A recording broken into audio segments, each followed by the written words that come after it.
반갑습니다. 네. 네. 다 저 알고 오신 건가요?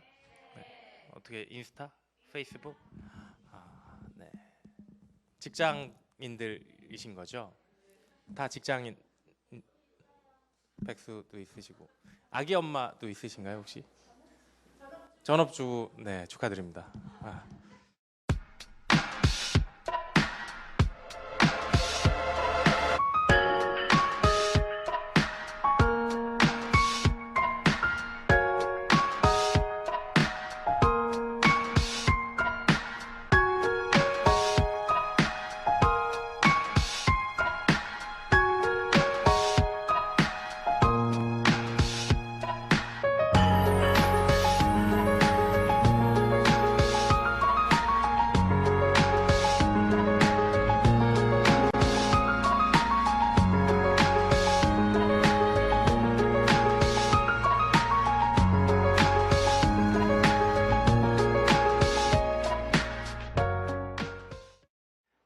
제일 많이 받는 질문이 뭘까요?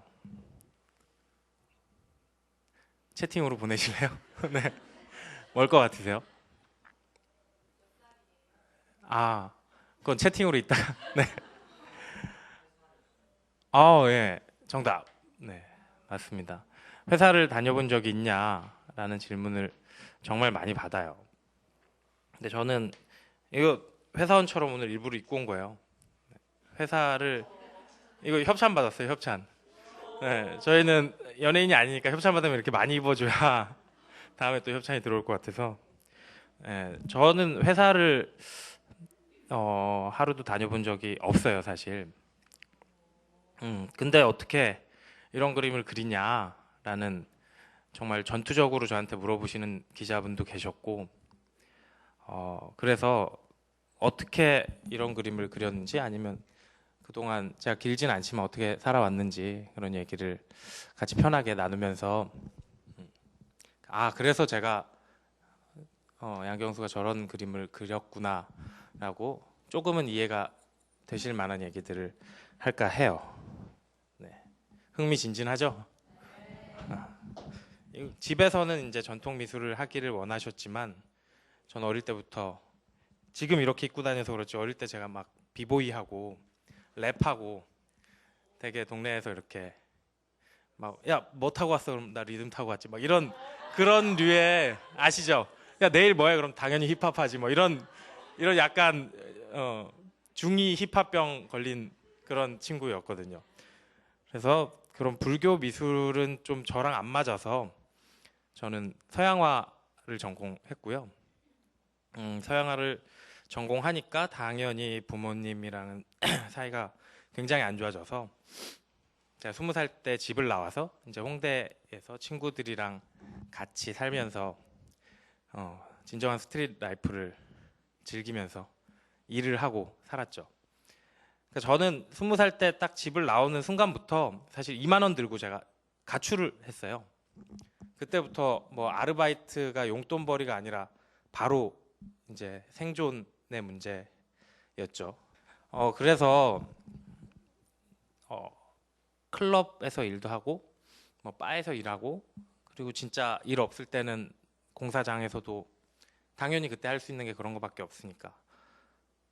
근데 막 돈을 벌어서 내가 생존을 해야겠다 이런 건 아니었지만 당장 뭐 물 한 잔도 돈 주고 사 먹어야 되는 거니까 그렇게 전 자연스럽게 일을 했어요. 뭐 당연히 일하는 사람들은 다 또래였고 그래서 그들 물어보면 뭐 학교 다니면서 아르바이트 한다. 넌 왜 하냐 그러면 난 그냥 먹고 살아야 되니까 한다. 그게 전 20살 때부터 약간 머릿속에 일을 해야 내가 먹고 살 수 있다가 각인이 됐던 것 같아요. 그래서 군대를 갔다 오고 군대를 갔다 오면 남자분들은 아시겠지만 군필자면 왠지 더 돈을 잘 벌어야 될 것 같고 책임감이 많이 생겨서 제대를 하고 또 그런 파트타임 알바를 하자니 뭔가 그래도 나는 좀 남들보다 다른 기술이 있는데 이걸로 더 벌 수 있지 않을까 해서 이제 전국을 돌아다니면서 벽화 일을 했어요. 뭐 스튜디오, 어린이집, 호프집, 박물관 이런데 이렇게 그래도 지방에서 일을 하면 돈도 더 많이 주고 제 기술로 일을 하니까 그때 이제 아 이거 내가 내 기술로 돈을 버는 게 훨씬 더 이득이겠구나 해갖고 이제 제가 벽화 일을 따서 했죠. 그러니까 예전에는 뭐 시급 이렇게 받았다면 이제 일당으로 뭐 돈 10만 원씩 받고 제가 일을 따서 하니까 더 돈을 많이 벌더라고요. 돈 맛을 본 거죠, 어린 나이에. 그래갖고 계속 그림을 뭐 홍대에서도 의뢰가 들어오는 데마다 가서 그리다 보니까 웬 묘령의 여인이 이렇게 저한테 와서 아, 이런 거 하시는 분이냐고. 이쁘니까 네 맞습니다 했더니 자기 옷가게를 하는데 자기 가게에도 이렇게 해줄 수 있겠냐. 그래갖고 뭐 옷가게만 하겠냐, 당신 집에도 해줄 수 있다는 마음가짐으로 네 갔더니 그 동대문 도매시장 사장님이셨어요. 동대문 도매시장 혹시 가보셨나요? 네, 거기가 예전이랑 달라서 요즘은 막 백화점처럼 꾸며놨어요.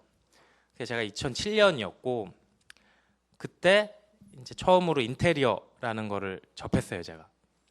그래서 처음에는 이제 벽을 꾸며달라 그래갖고 제가 막 시멘트도 바르고 그때 한창 빈티지 이런 게 유행이어서 제가 이렇게 꾸며주고 나니까 너무 좋다, 내가 다음도 소개시켜주겠다 해서 다음 점포 그렇게 해서 제가 인테리어 사업을 24살 때 처음으로 시작하게 됐어요. 돈 맛을 더 본 거죠. 저는 뭐 인테리어나 건축 전공을 하지 않았기 때문에 아는 게 없으니까 제 그냥 믿고 있는 미적 감각과 거기 서울에 보면 을지로 자재상가가 있어요. 이렇게 쭉 거기를 이렇게 대동여지도 그리듯이 걸어서 아 여긴 뭐가 파는구나 이렇게 지도를 그려서 그때 이제 본격적으로 1인 기업처럼 인테리어 사업을 시작했죠. 근데 동대문 도매시장은 장사의 끝판왕 같은 분들이에요, 다. 그러니까 그때 맨날 저 힙합하고 이러고 다니다가 그때 처음 이렇게 알 없는 안경도 그때 쓴 거고요. 그리고 제가 이거 뭐 협찬 받았지만 저도 수트를 많이 입거든요. 이제 어려 보이면 안 된다, 좀 없어 보이면 안 된다 해서 지금 생각하면 그 사람들이 얼마나 웃겼을까 싶지만 그때 이제 좀 단정하게 하고 뭐 말도 표현이 그렇지 모르지만 좀 덜 양아치처럼 하고 네, 그러면서 이제 한 7년 정도를 인테리어 사업을 했어요. 그래서 학교도 그 돈으로 나오고 뭐 작업실도 운영하고 하면서 했죠. 근데 이제 낮에는 그런 일을 하고 인테리어가 뭐 매일 하는 일은 아니에요. 그래서 일이 없을 때는 제가 저기 이대 쪽에 산꼭대기에 창고를 하나 임대를 해서 계속 유화도 그리고 이제 작업실을 운영을 했죠. 혼자 먹고 자고 뭐 곱등이나 바퀴벌레도 많이 키우고 이렇게 그런 작업실을 한 3, 4년간 운영하면서 이제 그림의 끈을 놓으면 나는 업자나 소위 그냥 뭐 그분들을 폄하하는 건 아니지만 노가다꾼이 되겠다 싶어서 일을 하고 들어오면 그림을 그리고 이런 식으로 계속 했어요. 근데 그림에 대한 뭔가 무한 믿음은 있는데 이게 아무도 알아봐 주지 않으니까 예전에는 정말 그런 내가 혼자서 아티스트 멋 이런 거에 빠져서 아티스트라면 이렇게 고생하면서 그림 그려야지. 그래야 나중에 뭔가 뭐 아픔을 승화시킨 작가 이런 걸로 뜨지라는 생각에 맨날 그림을 그렸는데 이게 그런 것도 하루 이틀이고 계속 뭔가 안 알아봐주고 나는 현장 가서 시멘트 바르고 있고 이러니까 너무 힘들더라고요. 나중에는 그림도 안 되고 일도 잘 안 되고 그러다가 뭐 좀 안 좋은 집안의 일이 있어서 그때 그런 생각이 들었어요. 이런 안 좋은 일이 있는데 이런 기분은 내가 인생에서 처음 느껴보니까 진짜 이런 아픔을 뭔가 예술로 승화시키면 이거 먹히겠다 이런 생각이 그 와중에 들더라고요. 그래서 진짜 미술하고 그림 그린 걸 굉장히 후회했어요 그때. 아 내가 다른 직업이었다면 그냥 오롯이 슬퍼하고 오롯이 아파했을 텐데 이게 작가라는 직업 때문에 이런 감정마저도 내가 어떻게 작업으로 돌리려고 하는구나. 그리고 실제로 그걸 작업으로 했어요 제가. 그 지금 생각하면 멋 같은 거에 빠져서 내가 이렇게 힘든 걸 작업으로 승화시키는 아티스트가 된다. 그래서 그 작업을 했는데 그 작업이 그 전에 작업들은 아무도 알아봐 주지 않았는데 그 작업이 꽤 규모 있는 페어에서 상도 주고 돈도 주고 이렇게 촬영도 오고 신문에도 나고 그 아시아프라는 페어 혹시 아시나요? 모르시죠? 네. 좀 규모가 없는 걸로 정리하겠습니다. 아무튼 그 이제 시상식장에 가서 상을 받고 막 이렇게 이만큼은 아니지만 카메라 막 하고 돈 주고 하더라고요. 근데 그 자리에서 제가 너무 좋아하고 있는 거예요. 그 힘든 일을 그 아픈 일을 겪고 한 작업인데 이걸로 돈 주고 나한테 환호성을 주니까 막 거기서 막 신나갖고 막 사진 찍고 그래서 그날 밤에 작업실에 돌아와서 정말 정말 태어나서 제일 많이 울었던 것 같아요. 막 그런 그러니까 약간 쓰레기구나 나는 결국 자본주의의 노예구나.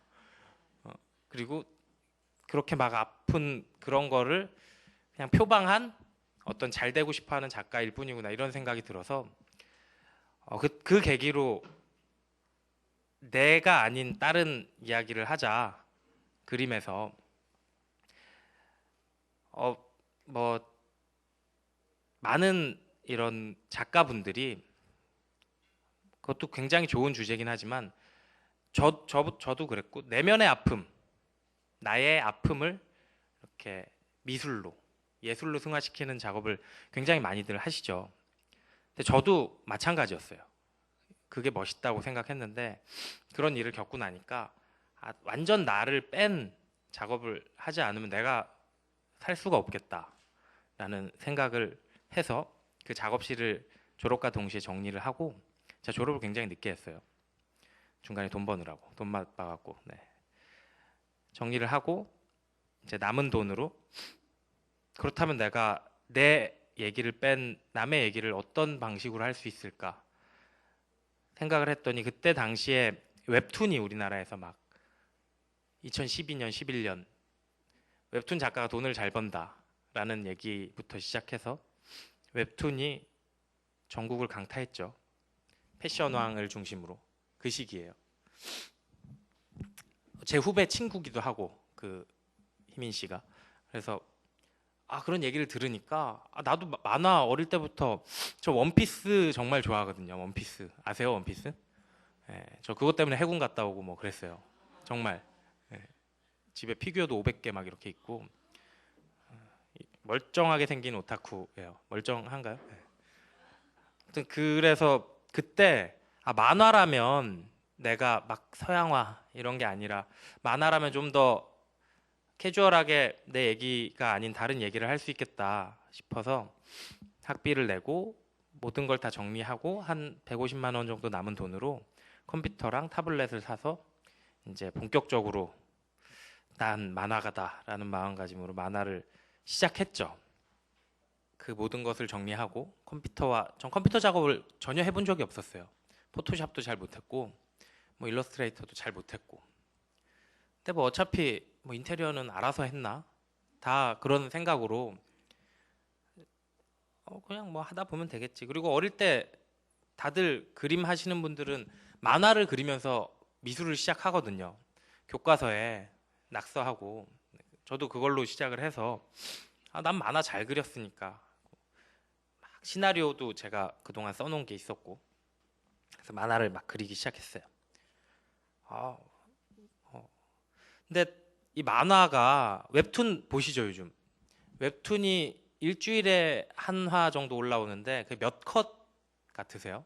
이렇게 내리면 몇 컷일까요?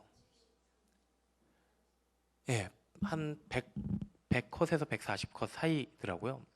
좀 깜짝 놀랐어요. 그러니까 볼 때는 그냥 이렇게 내리고 봤는데, 그러니까 그렇게 그 마감 못 맞추고 하는 게 다 이유가 있더라고요. 저는 한 컷을 몇 달 동안 그리던 사람이었고, 이렇게 100컷을 일주일 동안 그리려고 하니까 거의 한 3, 4컷에서 다시 올라가고 이렇게 되더라고요. 이거는 안 되겠다. 이건 내가 한 컷 한 컷에 너무 집중을 하니까 스토리는 산으로 가고. 그래서 이런 방식 말고 그냥 내가 한 컷을 원래 잘 그렸으니까 좀 함축적인 의미를 담아보자. 그래서 4컷도 해보고 뭐 2컷도 해보고. 근데 결국은 한 컷에 집중하는 게 제 스타일이기도 하고, 그리고 여러 컷 그리려니까 힘들더라고요. 한 컷을 여러 개 그리는 건 쉬운데 여러 컷 그리려니까 제 머리가 그까지는 안 돌아가는 것 같아서 그냥 한 컷에다 다 구겨 넣자 해서 이제 이런 그림들을 그리기 시작했죠. 근데 뭘 넣을 거냐? 사실 제가 오늘 만약에 미대나 미술 전공자들이 계셨다면 앞에 얘기는 아무것도 안 하고 이 얘기부터 했을 거예요. 저는 그 작업이라는 것이 뭘 할 거냐가 그 90이고 이제 그거를 실행하는 건 한 10 정도라고 저 개인적으로는 늘 생각하고 작업을 해요. 미대를 나오고 고등학교 때도 미술 입시를 하고 이미 기능으로는 사실 어느 정도는 다들 기능은 익히고 출발을 한단 말이죠. 근데 우리는 내가 뭘 생각하고 무엇을 그릴 거냐, 무엇을 얘기할 거냐에 대한 시간이 사실 그렇게 많지 않은 것 같아요. 그냥 이거 그려서 이거 시험 보고 이렇게 들어가서 또 교수가 시키는 이거 하고 이 과제 해서 이렇게 되면 대학을 졸업하고, 그러고 나면 내가 직업 작가가 돼야 되는데 내가 하고자 하는 얘기는 모르겠고, 그러니까 늘 캔버스만 펴놓고 늘 그리던 똑같은 것만 그리고. 제가 사실 그랬거든요. 그럼 앞에 과정을 좀 찾아보자. 어떤 내용으로 사람들을 감동시킬 수 있을까? 앉아있기 좀 힘들어서 일어났습니다. 저한테는 딱 감동 코드가 2개가 있었어요. 미친 듯이 새로운 것, 그리고 이건 내 얘기야 라고 생각할 수 있는 것. 그러니까 제가 어떤 영화나 음악을 들었을 때 감동하는 코드가 그 2개더라고요. 막 인터스텔라나 뭐 예전으로 넘어가면 E.T. 이런 걸 봤을 때 와, 저건 진짜 새롭다. 내가 상상도 못했던 얘기들을 한다. 그리고 뭐 발라드 가요나 드라마 같은 걸 보면 저거 내 얘긴데 저 사람들도 저렇게 생각을 하고 있구나. 특히 뭐 헤어지고 난 뒤나 뭐 친구랑 싸우고 그랬을 때 노래를 들으면 굉장히 공감하잖아요. 이 2가지 감동 코드를 내가 한번 쥐어 파보자. 첫 번째, 뭐가 새로울 것이냐? 제가 어릴 때부터 남자들은 그런 친구라고 하죠. 제일 친한 친구랑 그 친구도 이제 미술을 해서 그 친구는 저기 미국에서 디자이너로 있는데 어릴 때부터 그런 얘기를 했어요. 야, 우리 크면 세계 100위 안에는 들자. 그냥 힙합이니까 우리 그때 어릴 때 힙합이니까 야, 우리 크면 100위 안에는 들어야지. 뭐 이런 얘기를 늘 했었는데 이게 커서 생각을 해보니까 100위 안에라는 게 그때는 뭐 뭣도 모르고 한 얘기였지만 우리 지금 세계 1위 뮤지션이 누굴까요? 세계 1위 뮤지션 누구라고 생각하세요? 1위.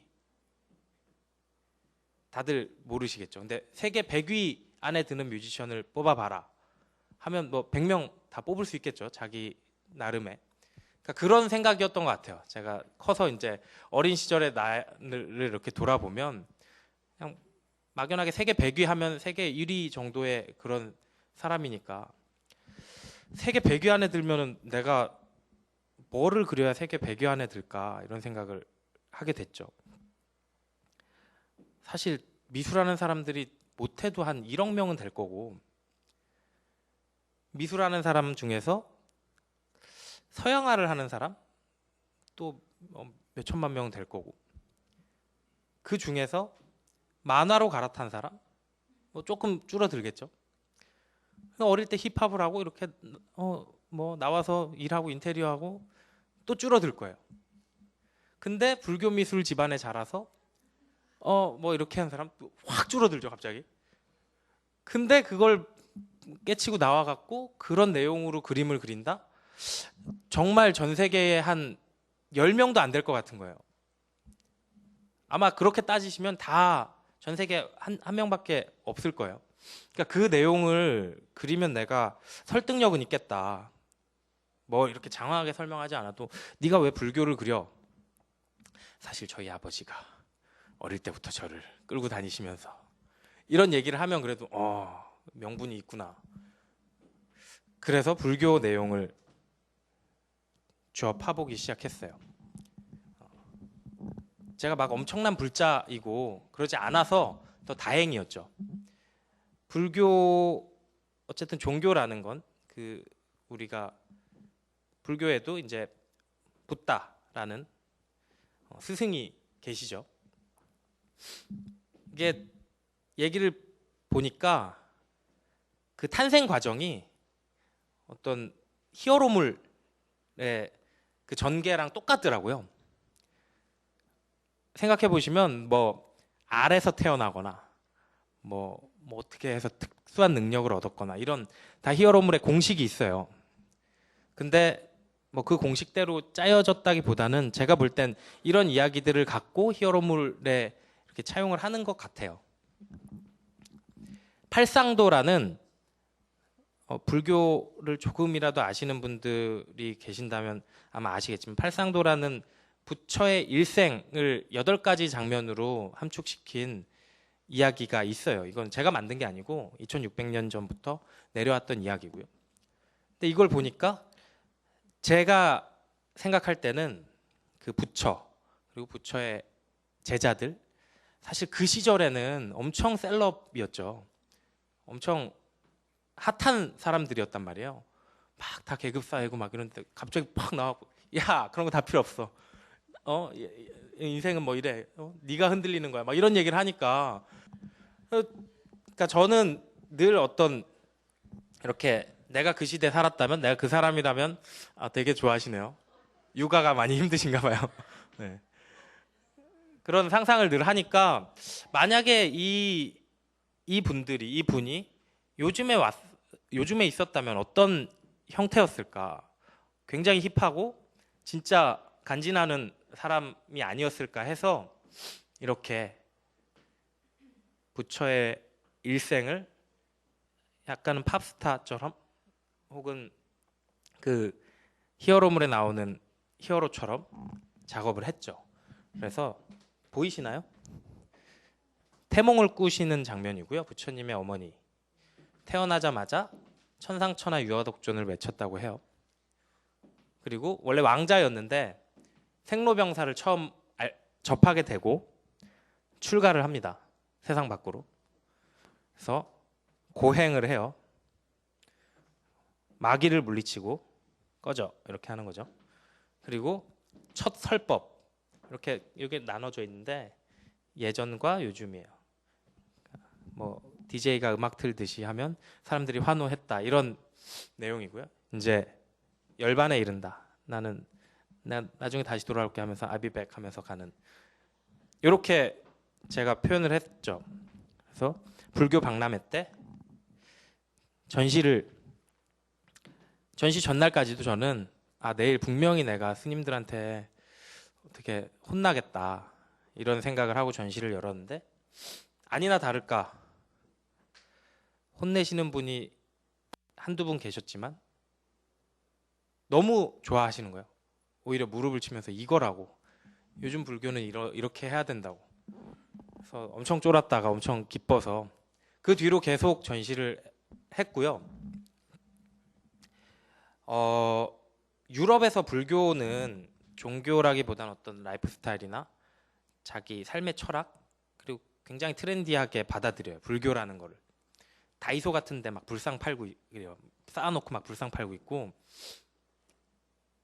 노르웨이에서 작년에 초청이 돼서 전시를 했고요. 그리고 올해는 제 네덜란드 국립세계박물관이라는 곳에서 8만 대장경과 같이 한국 대표로 가서 전시 중에 지금도 하고 있어요. 혹시 네덜란드 계획이 있으시면 가서 보시면 되게 좋을 거예요. 그러니까 그냥 제 생각으로는 이 분야에선 세계 1위가 된 거죠. 그냥 뭐 이걸 세계 1위야 이렇지는 않지만 그냥 저 혼자 제가 생각할 땐 이건 아무도 한 적이 없었으니까 뭐 세계 1위죠 뭐. 네. 그래서 요거는 사실 이거 말고도 이제 불교를 갖고 작업을 계속 하고 있고요. 뭐 지금 보여드린 거 말고도 부처님의 10대 제자를 또 캐릭터화 시킨 작업도 있고 해서 이거는 이제 제 평생 갖고 가야 될 어떤 저만의 아이덴티티가 된 것 같아요. 그래서 이걸로 저는 굉장히 잘 되고 있었고 잘 된다고 생각을 했는데 갑자기 이 그림들이 두 번째예요. 공감. 저건 내 얘기야. 제가 지금 30대 초반인데 대학을 나왔고 친구들은 다 직장인이 돼 있고 여자 친구들은 애기 엄마가 많이 돼 있어요.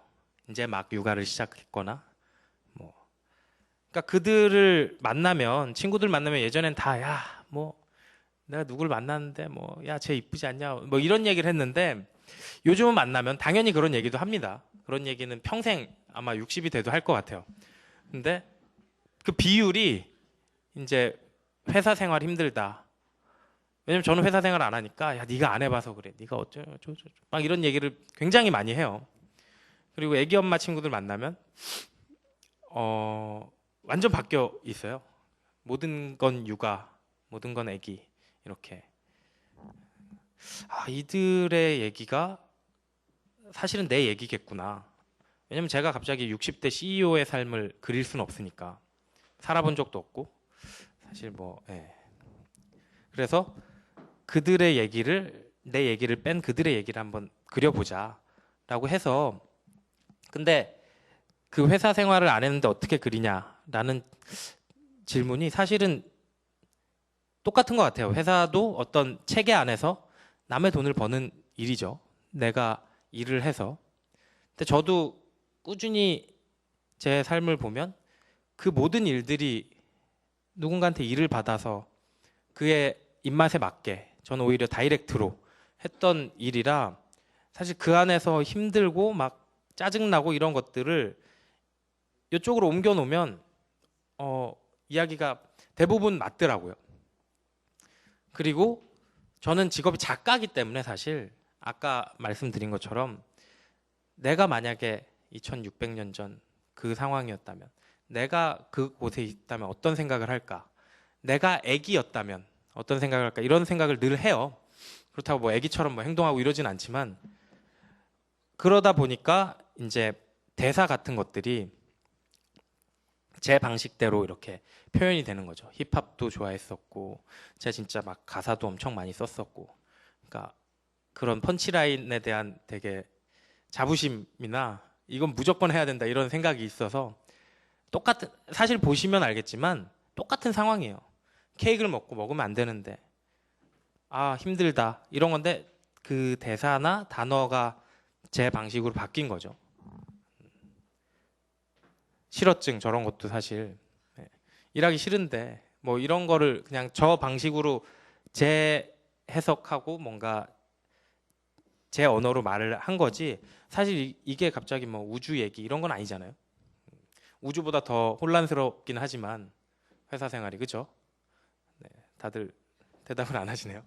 네. 아무튼 뭐 이렇게 해서 그 야근 수당이나 주세요 보람 따위 됐으니 그 책을 계기로 어떻게 보면 세상에 나왔죠. 원래 제가 그런 그림을 몇 개 그리고 있었는데 이 그림을 본 그 편집자 분께서 지금 이제 제 단행본 편집자기도 하세요. 그분께서 같이 작업을 했으면 좋겠다.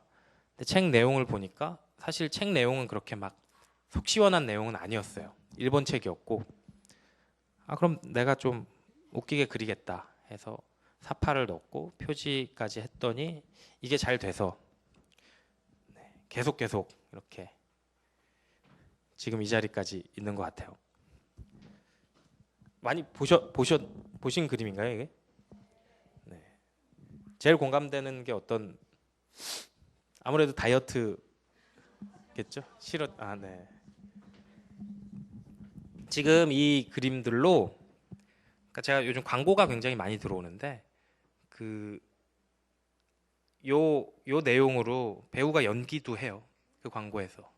그래서 무슨 광고인지는 거기서 아직 노출을 안 했기 때문에 노출을 해도 되는지 모르겠지만 굉장히 유명한 배우들이 연기를 합니다. 요런 상황, 이렇게 의사 선생님이랑 하는 상황도 있고 재밌더라고요. 촬영장 놀러 가고 싶었는데 초대를 안 해주네요. 그리고 요 애기들 그림, 제가 16살 어린 여동생이 있어요. 늦둥이. 지금 고2고요. 그러니까 제가 고등학교 때 아가였어요. 아가. 맞죠? 이렇게 보면 너무 귀여우니까 제가 막 물고 빨고 막 들고 막 엉덩이 막 계속 치고 막, 애가 되게 말을 못하니까 그냥 이러고만 있더라고요. 그런 상상을 하면 얘도 굉장히 괴로웠겠구나. 제가 막 맨날 랩하고 있으면 옆에서 이렇게 쳐다보고 있었거든요. 애기가 막 같이 하자고 막 이렇게 하고 얼마나 싫었을까. 네. 그런 생각들을 해보니까 이런 그림들이 나왔습니다. 그리고 애기는 모르겠어요. 애기는 무조건 저는 귀엽거든요. 아직 육아를 안 해서 그런지 표정이 안 좋으시네. 예? 여기 애기 어머니는 안 계신 거죠? 그럼 네. 육아는 참 힘들다고 들었지 뭐예요. 아무튼 뭐 이런 작업들. 그러니까 저를 빼고 다른 얘기를 하니까 사실 공감대 형성이 굉장히 많이 되더라고요. 나 엄청 힘들어. 니네가 내 힘든 거 모르는 것뿐이야. 왜냐? 내 그림의 수준이 높기 때문에. 이런 생각으로 작업을 계속 했었는데 그걸 버리고 모두의 얘기를 하게 되니까 오히려 피드백도 훨씬 빠르고, 제가 그림을 올리면 거의 몇 분도 안 돼서 막 댓글이 막 몇백 개 이렇게 달리고, 그러니까 그 댓글들을 공통점이 그거예요. 제 그림이나 제 얘기를 평가하는 게 아니라 그 제 그림 밑에 자기들의 얘기를 다 한단 말이에요. 그러니까 저는 좀 다른 힐링, 다른 치유 방법이 이제 생겼다고 생각을 해요.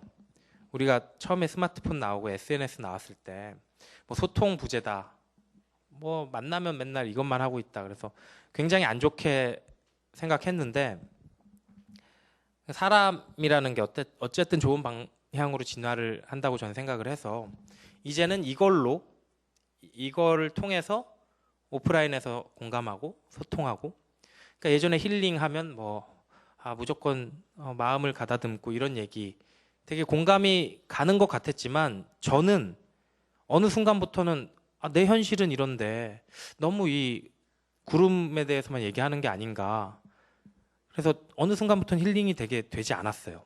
저도 굉장히 그런 스승님이나 멘토들의 영상 혹은 강연을 다니면서 힐링을 받고자 했지만 그게 내 얘기랑 접점이 많이 없는 것 같아서.